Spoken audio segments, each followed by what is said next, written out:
I do like that one too. That's a really nice photo, you guys. Oh, yeah. It's a blonde on there. Almost everyone knows that communicating with a toddler is a great challenge. Even though it is a great challenge, there are many, many, many practices that you can adopt to make it much easier. We're going to look at communicating with children before speech develops. Once it does, we'll look at tips to help them communicate with you and tips to help you communicate with them. Before speech does develop, they do try to communicate with you, but unfortunately it's like trying to decipher a code, especially early on. Crying is typically that code that you have to try to decipher.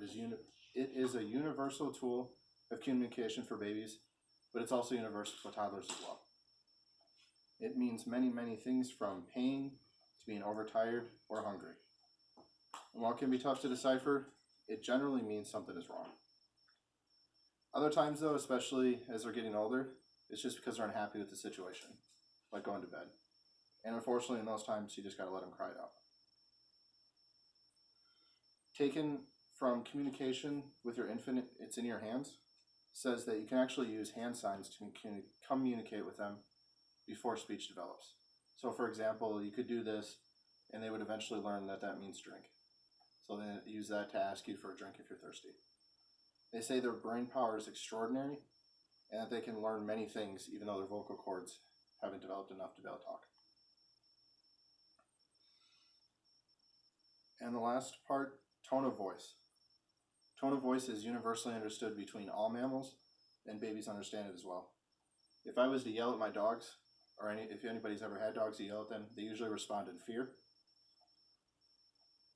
And babies also understand that as well if you're yelling at them. The usual response is fear. They don't actually interpret what you're trying to say.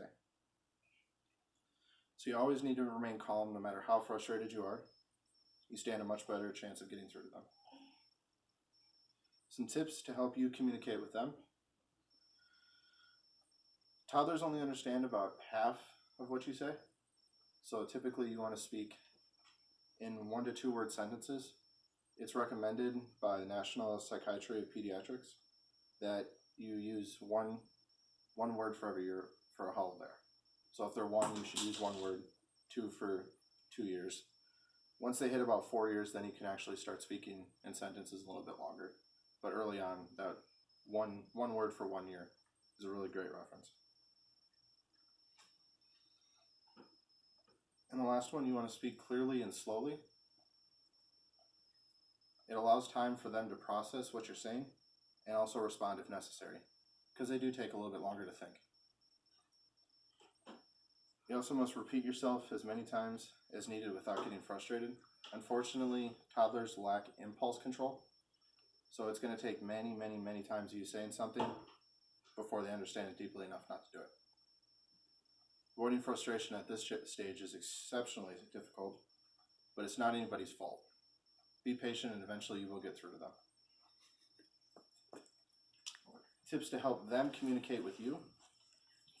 Reading to them and then helping them with language development is going to go a long way.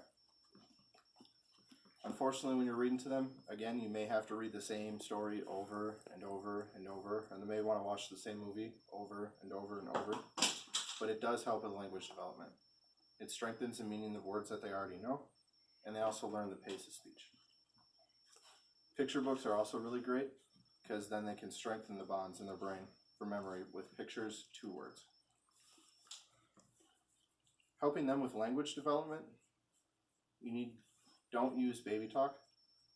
All it does is reinforce the wrong way to say words. If they say something, but you understand what they're trying to say, then say it the right way back to them, and it'll help them understand the proper way to communicate. And you can also turn language into a game, such as I Spy, Ring Around the Rosie, or other rhyme games. So there are many things to keep in mind when communicating with a toddler. It can be just like trying to decipher a code. You just got to keep working at it, and eventually it will get easier as they learn and